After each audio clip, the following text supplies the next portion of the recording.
దేవుని ఘనమైన నామమునకు స్తోత్రములు. ఈ వాగ్దానం వింటున్న మీకందరికీ మన ప్రభువును ప్రియ రక్షకుడైన యేసుక్రీస్తు నామములో శుభములు, మా హృదయపూర్వకమైన వందనములు తెలియచేస్తున్నాం. ఈరోజు దేవుని వాగ్దానం ఇర్మియా గ్రంథం 31వ అధ్యాయము 12వ వచనం. మీరు ఎన్నటికిని కృషింపక నీళ్లు పారు తోటవలే ఉందురు. ఈ మంచి వాగ్దానం మన మంచి దేవుడు మనందరి వెనుకడిలో నెరవేర్చునుగాక. ఆమేన్.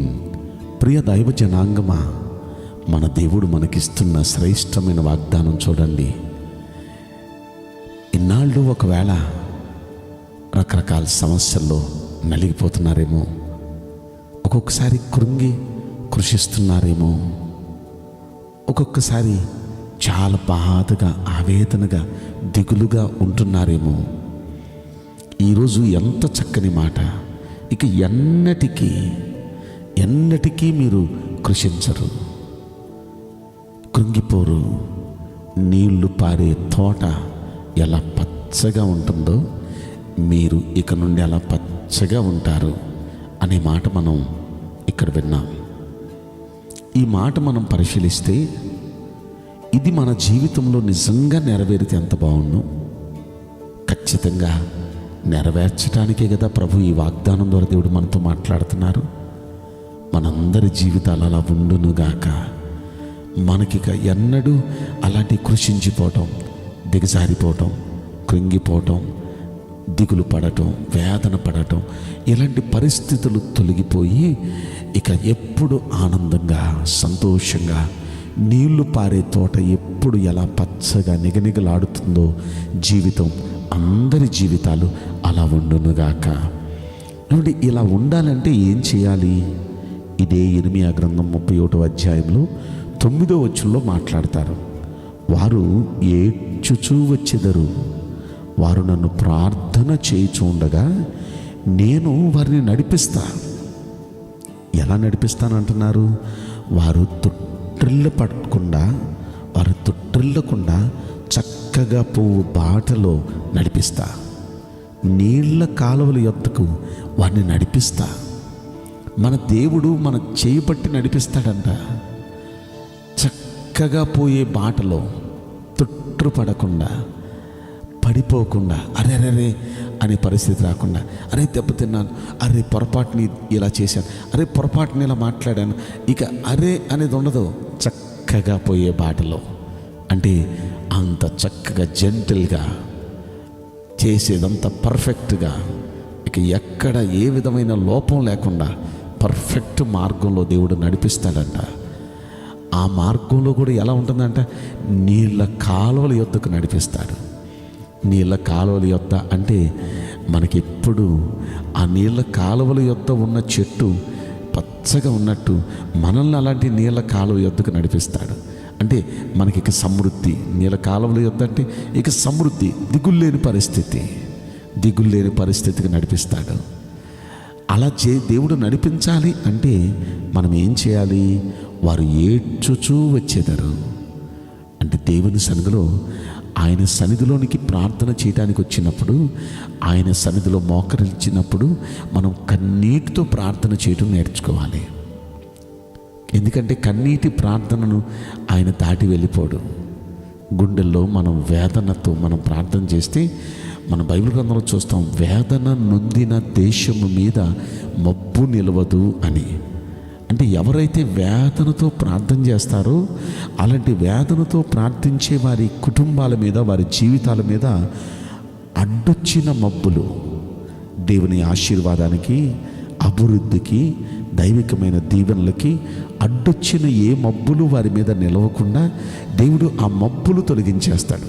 దేవుని ఆశీర్వాదపు కిరణాలు, దేవుని దీవెన కిరణాలు ప్రతి కుటుంబం మీద పడతాయి. కనుక అలా పడాలంటే మనం కన్నీళ్లతో ప్రార్థించాలి. బైబిల్ గ్రంథంలో మనకు తెలిసిన కొన్ని సందర్భాలు.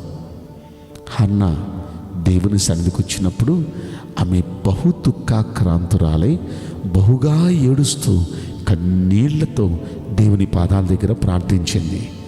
ఆమె దేవుని పాదాల దగ్గర చేసిన ప్రార్థన దేవుడు ఆలకించారు, అంగీకరించారు.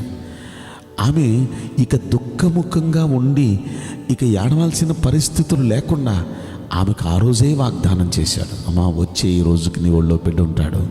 ఆ బిడ్డ బ్రతికినంత కాలం ఇజ్రాయేలీల పైన ప్రవక్తగా ఉంటాడు. అతని పేరు సమూయేలు. దేవుడు ఎంత చక్కని వాగ్దానం చేశాడు, ఎంత వరాన్ని దేవుడు ఇచ్చాడు. ఇక ఆమె ఎప్పుడు సంతోషంగా ఉండే భాగ్యం. ఇక ఆమె కృషించిపోయే పరిస్థితి లేదు, ఆమె క్షీణించిపోయే పరిస్థితి లేదు, ఇక ఆమె దిగులు పడే పరిస్థితి లేదు. ఆమె ఎప్పుడు పచ్చగా ఆనందంగా ఉండే పరిస్థితి. ఇంత మాత్రమే కాదు, బైబిల్ గ్రంథంలో ఇలాంటి భక్తుడు చాలామంది మనకు కనిపిస్తారు కదా. కన్నీళ్లతో ప్రార్థించిన వాళ్ళందరి జీవితాల్లో దేవుడు మంచి మంచి జవాబులు ఇచ్చాడు. కనుక మనం కూడా కన్నీటి ప్రార్థన మాకు నేర్పించండి అయ్యా అని మనం అడుగుదాం. కన్నీళ్లు విడుచుచు విత్తువారు సంతోషగానంతో పనులు మోస్తారు అని కీర్తనలో మనం చదువుకున్నాం. ఎవరైతే కన్నీళ్లతో విత్తటం అంటే ప్రార్థన చేయటం, కన్నీళ్లతో ప్రార్థన చేస్తారో సంతోషగానంతో పనులు మోస్తారు. కనుక కన్నీళ్లతో ప్రార్థన చేద్దాం, కన్నీళ్లతో భక్తి చేద్దాం. అలాంటి ప్రార్థనా జీవితం మనందరికీ దేవుడు ఇవ్వాలని అడుగుదాం. రెండవది, ప్రార్థన చేసి మనం కన్నీళ్లతో ప్రార్థించాలి, ఆయన్ని మనం వెతకాలి. మనం ఆయన సన్నిధిలో ప్రార్థన చేస్తూ ఆయన వెతికితే ఖచ్చితంగా ఆయన అంటున్న వాగ్దానం, నేను వాళ్ళ చేపట్టుకొని వాళ్ళ తొట్టి పడకుండా వాళ్ళని నడిపిస్తా. ఇక ఏ పొరపాటులు జరగవు వాళ్ళ జీవితాల్లో, అంత పర్ఫెక్ట్గా చేస్తారు. అలా తొట్టు పడకుండా చక్కగా వాళ్ళు నడిచేటట్టు చేస్తాను.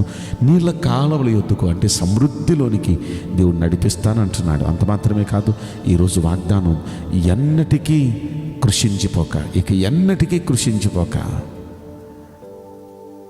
వాళ్ళని నీళ్లు పారే తోట వలె ఉంచుతానంటున్నారు. నీళ్లు పారే తోట ఎలా పచ్చగా ఉంటుందో, ఇక అలాంటి పచ్చని జీవితం. బైబిల్ గ్రంథంలో మనం దీనికి సంబంధించింది ఇంకొక చోట కూడా మనం చదువుకున్నాం, యోవేలు గ్రంథంలో. అక్కడ దేవుని సన్నిధిలో మనం ప్రార్థన చేసి మనం ఉపవాసం ఉంటే కన్నీళ్లు విడిచి ఆయన వైపు తిరగాలే కానీ ఆయన అంటున్నారు, ఇక నా జనులు ఎన్నటికీ ఇక సిగ్గునందరు, నా జనులకి ఎన్నటికీ సిగ్గునందరు. నిజంగా ఇక సిగ్గుపడే పరిస్థితే, ఆ ప్రస్తావనే రానివడిక.